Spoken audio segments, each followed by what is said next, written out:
Hello everyone and welcome back. Hope we're having a great day and we're all doing well. I'm the R6 lore guy and welcome back to a lore video where we're going to be talking about some lore related stuff which you all have left comments about. Now for some context, you may be aware of my Siege mailbox series which I run on this channel, and a lot of questions I get asked are related to the lore. Now I feel like I should dedicate them to their own lore videos rather than just putting them in a Siege mailbox, considering a lot of people that watch those videos probably aren't brushed up on the lore and a lot of it's going to kind of just get lost in that video. So we're going to focus on all the lore related questions and topic discussions I get asked in their own videos, and this is going to be one of them. So if you have anything you want to talk about for the lore and everything, drop a comment. It's not going to be as speculatory as the mailbox video, since I'm also going to be explaining a lot of the lore and filling in pieces people are wondering about. So it isn't going to be just like a Q&A type video. We are still going to be presenting lore facts, but we're going to be talking about it and also having some viewer engagement and theories and questions from the community. And I wanted to look at one which was talked about by Frosty Taco in one of my comment sections, and they said, what do you think is going on with Monika Weiss, aka IQ?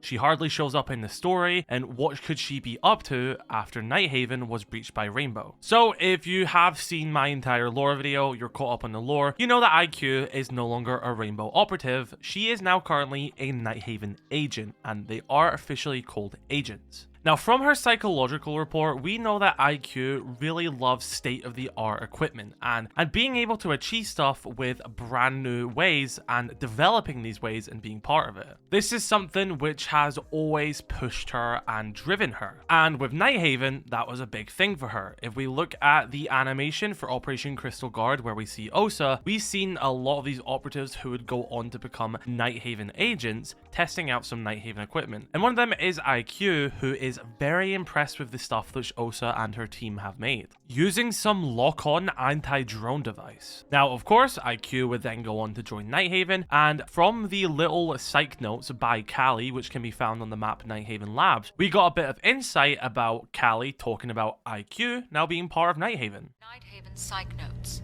03 recording, IQ. It was noted that as an introvert, Weiss needed a particular environment to thrive and be comfortable. Her interests in Osa's methods in our laboratory spoke volumes, and I leveraged that.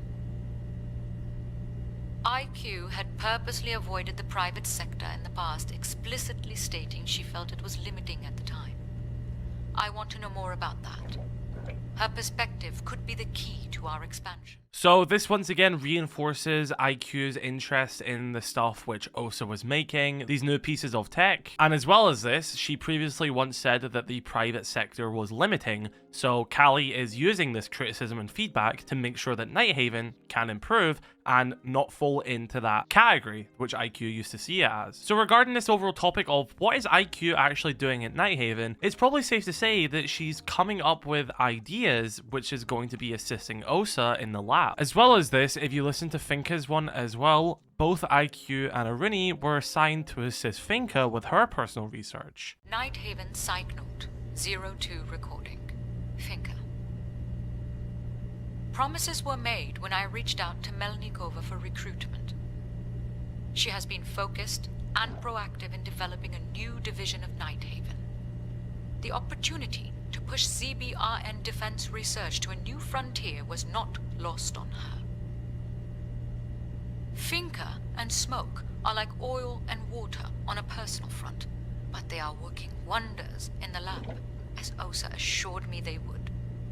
I enlisted IQ and Aruni to help with Melnikova's personal research. So it does seem like she is just another valuable addition to the QCR department and is most likely responsible for brainstorming and helping out with a lot of these gadgets. Maybe she even has her own little R&D department and could be the head of that. Her gadget scanner, which is the Red Mark III Spectre, the prototype was designed by her, and she also went to MIT as well as Caltech, so is very qualified in designing gadgets like this. With a mixture of her skill and passion, she fits right in with what Osa's team was doing, so it makes a lot of sense, and I can imagine that is what she's doing whilst in Nighthaven. She's helping out with the gadgets, she's brainstorming, she's part of that team. Now, when it comes to relationship with Rainbow Operative still, it seems like she's still pretty much on good terms. After the attack on Tower, she left a little note for Vigil saying that, listen, it wasn't your fault. If you need anyone to talk to, you can reach out to me. Seemingly having a better relationship with the operatives than some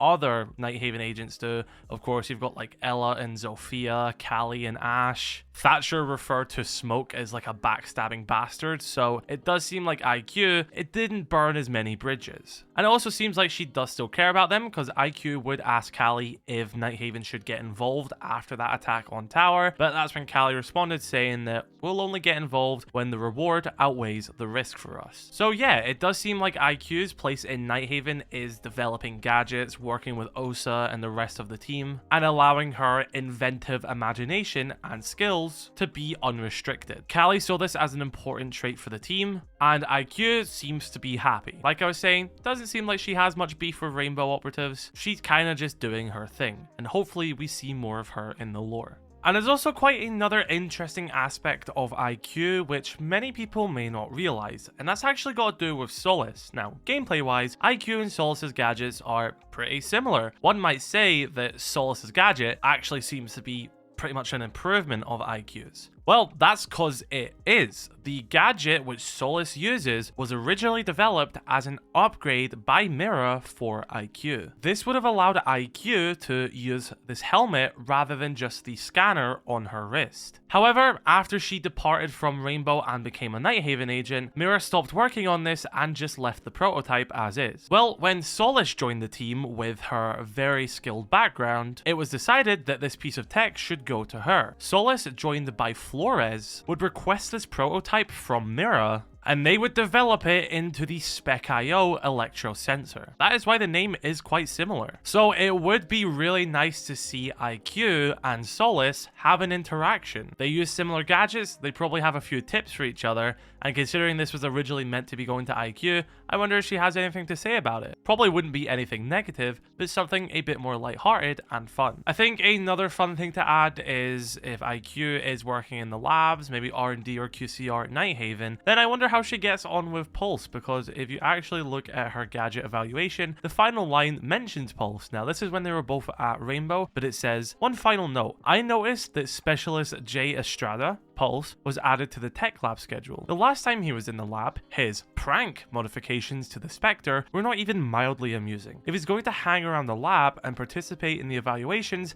I suggest we all keep a close eye on him. He isn't as funny as he thinks. Which is quite funny considering when he went to Nighthaven, he is said to be quite good friends with Ace, who is another operator who is not as funny as he may think he is. Truly a friendship perfect for each other. So when we see more about Nighthaven, hopefully we get a better grasp of what they're actually doing there. Our last Nighthaven operative was Grim at the current point of upload, so hopefully when we get into year 10, maybe we get a new Nighthaven op, and we can also get just to see about how everyone's acting in Nighthaven. It's been years since the Rainbow Fallout. Deimos is already an established threat with Rainbow, and I know the story probably wants to focus on that, but it would be like a nice off season if we could just take a look at Nighthaven, which would maybe eventually end with Nighthaven having a face-off with like the Kires Legion or something like that, maybe even just separate to Rainbow. Maybe Nighthaven are on one of their missions and the Kires Legion attack them, and we can use this and we can get a nice look into how Nighthaven could be. I know I always talk about how a nice single player game could be a thing, but even if they don't want to go down the route of making a single player Rainbow Six game, but you get a single player Nighthaven game. It could be established in the same universe, you could introduce multiple new characters, as well as having these agents appear, and you could do something without having to affect the established Rainbow Six canon, completely separate, with a separate cast of characters related to Nighthaven. But yeah, I hope this video helped give an insight about to what IQ could be doing in Nighthaven now, and her current status in the lore. If you guys have any more lore related video topics, then be sure to comment them below, drop a like on this video if you did enjoy, subscribe if you're new, should catch you later, I love you all. Stay safe. Peace.